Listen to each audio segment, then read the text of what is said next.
శ్రీ క్రోధినామ సంవత్సర వృషభ రాశి ఫలితాలు. వృషభ రాశి వారికి ఈ సంవత్సరం ఆదాయం 2, వ్యయం 8. ఆదాయం 2 రూపాయలు వస్తే ఖర్చు అధికంగా ఉంది, 8 రూపాయలు ఖర్చు పెట్టే అవకాశం ఉంది. అలాగే రాజ్యపూజ్యం 7, అవమానం 3 ఈ సంవత్సరం ఈ రాశి వారికి. అలాగే ఈ సంవత్సరం గురుడు మే 1వ తారీఖు వరకు వ్యయ స్థానంలో అనగా 12వ స్థానంలో సువర్ణమూర్తిగా సంచరించి తదుపరి సంవత్సరాంతం వరకు జన్మరాశిలో రజితమూర్తిగా సంచారం. ఈ యొక్క సంచారం చేత బంధువర్గంతో అకారణంగా లేదా బంధువర్గంతో కానీ లేదా కుటుంబంలో కానీ విరోధాలు, చికాకులు, కుటుంబ సఖ్యత లేకపోవడం ఇలాంటివన్నీ కూడా జరుగుతాయి.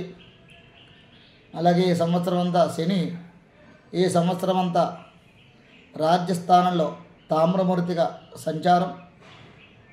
ఈ యొక్క సంచారం చేత సమాజంలో అవమానాలు కలిగే అవకాశం ఉంది.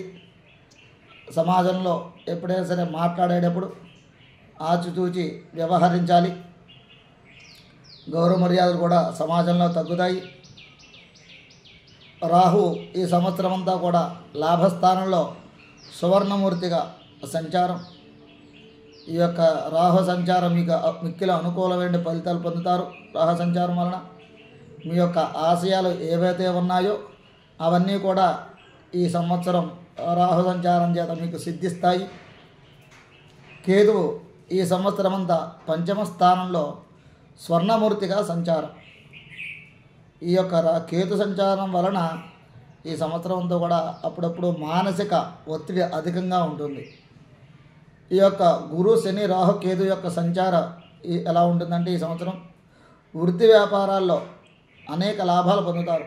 రాహు సంచారం వలన అనేక వృత్తి వ్యాపారాల్లో అనేక లాభాలు కూడా పొందుతారు. ప్రారంభించి మధ్యలో ఇంతకుముందు ఏదైనా పనులు, వ్యాపారం కానీ ఏదైనా సరే వ్యవస్థ కానీ ప్రారంభించి మధ్యలో ఆగిపోయిన పనులన్నీ కూడా ఈ సంవత్సరం అవి పూర్తి కాగలవు. అలాగే కొద్ది కాలంగా పడుతున్నటువంటి ఇబ్బందుల నుంచి కూడా ఈ సంవత్సరం మీరు ఆ యొక్క ఇబ్బందులను కూడా తొలగి బయటపడే అవకాశం ఉంది. అలాగే మీ యొక్క ఆశయాలు ఏవైతే ఉన్నాయో అవన్నీ కూడా ఈ సంవత్సరం నెరవేరుతాయి. ఈ యొక్క సంవత్సరం మీ యొక్క జీవితంలో ఎదగవలసిన సంవత్సరంగా మీరు చెప్పుకోవచ్చు. అలాగే అనుకోకుండా ధనలాభం కలుగుతుంది.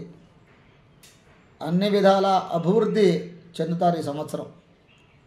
స్థలాలు కానీ ఇల్లు కానీ ఎవరైనా సరే కొనే ప్రయత్నం చేసేటువంటి వారికి ఈ సంవత్సరం తప్పనిసరిగా వారు స్థలాలు కానీ ఇల్లు కానీ కొనగలుగుతారు, ఏర్పరచుకుంటారు, స్థిరాస్తిని అభివృద్ధి చేసుకుంటారు.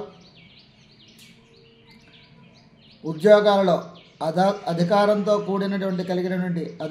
కూడిన స్థాన మార్పులు కలుగుతాయి.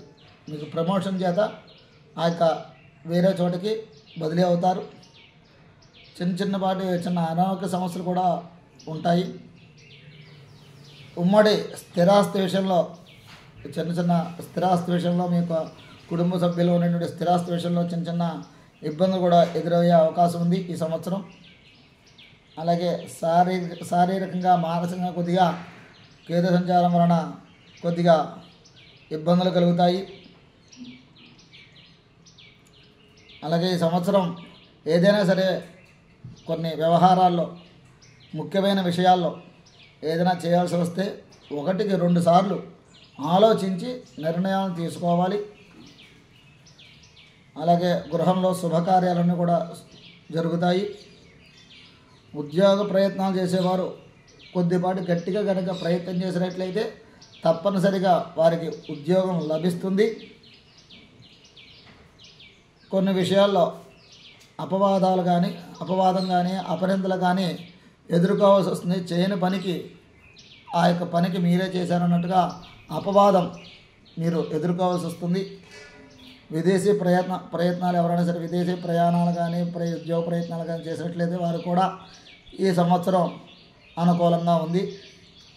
ఈ సంవత్సరం ఈ రాశి వారికి ప్రతి నెల కూడా మాస శివరాత్రికి రుద్రాభిషేకం, అలాగే సంకటహార చతుర్థి అప్పుడప్పుడు వస్తూ ఉంటుంది.